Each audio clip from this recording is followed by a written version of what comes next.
కొన్నిసార్లు మన జీవితంలో ఏదైనా దేవుడు మనతో చెప్పాలి అనుకున్నప్పుడు ప్రార్థన చేస్తాం. కొంతమంది దైవజనుని దగ్గరికి వెళ్ళి వాళ్ళ సమస్య చెప్తారు. కొంతమంది దైవజనుణ్ణి ప్రార్థన రెండూ మానేసి ఎవడన్నా శకునం చెప్పేవాళ్ళు ఉంటే వాళ్ళ దగ్గరికి పోతారు. ఇది మూడో రకం. నువ్వే తరగతిలో ఉన్నావు ఆలోచించి. నువ్వు సంఘాన్ని వదిలిపెట్టి దైవజనుని వదిలిపెట్టి ఎక్కడెక్కడో తిరిగి ఎవరో శకునాలు చెప్తారు, అది చెప్తారు, ఇది చెప్తారంటే అంతకంటే పనికి మాలిన తనం ఇంకొకటి ఉండదు. ఆ చెప్పే దేవుడు నీ సేవకుడు ద్వారా నీతో మాట్లాడగలడు. నీ స్థానిక సంఘంలో నీ దైవజనుడి పాదాల చెంత చేరి దేవుని మందిరంలో ప్రార్థన చేయి, దేవుడు నీతోనే మాట్లాడుతాడు. మా చర్చిలో పిల్లపోయింది ఎవరినో తీసుకొని, అలామ నా దగ్గరికి వచ్చింది ప్రార్థన చేయమని. చేశా. దేవుడు నాకేం చెప్పలా. వారానికి వచ్చి అడిగింది, ఏం చెప్పలేదమ్మా అన్నా. తప్ప లేదు, నేను అబద్ధం చెప్పాలా?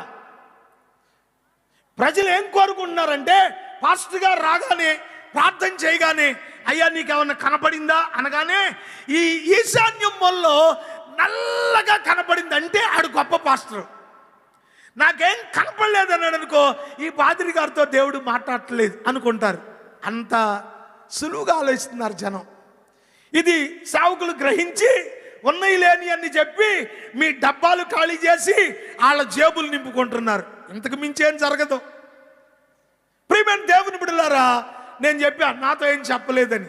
అలాగని నేను మానలా, ప్రార్థన చేస్తున్నా. ఎందుకు?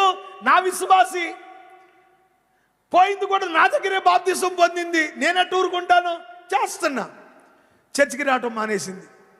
500 మంది సంఘం. ఎవరు వచ్చారు ఎవరు రాలేదు నాకు తెలుసు. పలానా సిస్టర్ రాలేదు. మెల్లగా ఒక ఆవిడ వచ్చి గన్నవరం వెళ్ళిందంట. ఎందుకన్నా? గన్నవరంలో ఒక ఆవిడ మనిషిని చూడగానే చెప్పుద్దంటండి, అక్కడికి వెళ్ళిందండి. పోనీలే, నేను ఊరుకున్నా. ఆవిడ బాధ ఆవిడది. వెళ్ళొచ్చింది. ఒక నెల రోజులు కనపడలా. నెల రోజుల తర్వాత వచ్చింది. ఏమ్మా? ఏం లేదన్నయ్య, గన్నవరం వెళ్ళాం. ఆవిడ తూర్పు దిశగా నీ కూతురు వెళ్ళిపోయింది అంది. ఎక్కడికి పోయింది తూర్పు దిశగా? హిమాలయాల దాకా పోవాలా. ఈవిడ పోయి కొన్ని వేలు ఖర్చుపడి తిరిగి వచ్చింది, కూతురు దొరకలా. మరి నీకేమన్నా కనపడిందా? నాకేం కనపడలేదన్న. నాకు కనపడింది నేనెందుకు చెప్తాను? నాకేం అవసరం అసలు? ఈసారి పడవరకు పోయింది. మొత్తం తిరిగి సంవత్సరం అయింది.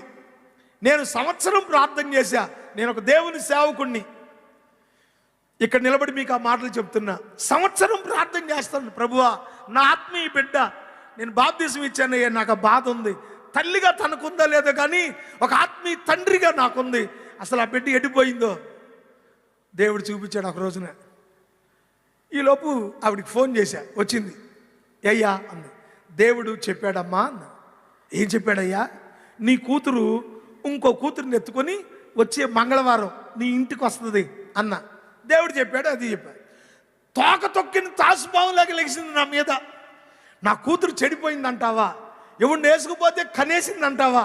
కూతురుని వేసుకొచ్చింది అంటావా? అట్ట ఇట్ట అసలు సేవకుడివేనా? అసలు నీ దగ్గర దేవుడు లేడు.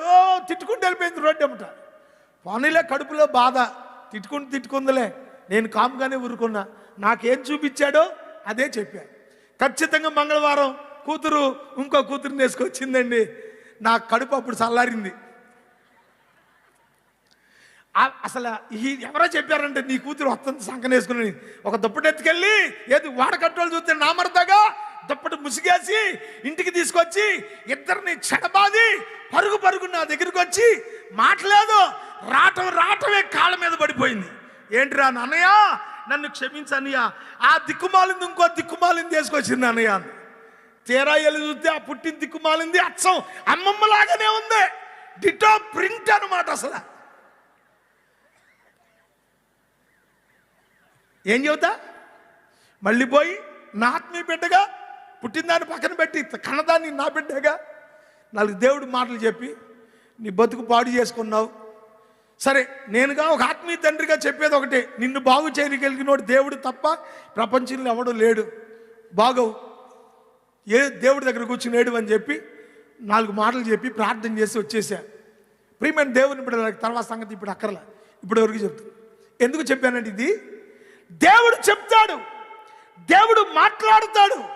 దేవుడు మాట్లాడే వరకు ఓపిక పట్టే భక్తి నీ దగ్గర కావాలి. అంతేగాని దేవుడు అయ్యగారికి చూపించలేదు, అమ్మగారికి చూపించలేదు కాబట్టి అక్కడికి వెళ్తాం శకునం చెప్తారు, వీళ్ళు కూడా ప్రార్థన వాళ్ళేనంట, ఉన్నది ఎక్కడికి తిరగమాకండి. ఎవడూ చెప్పలేడు.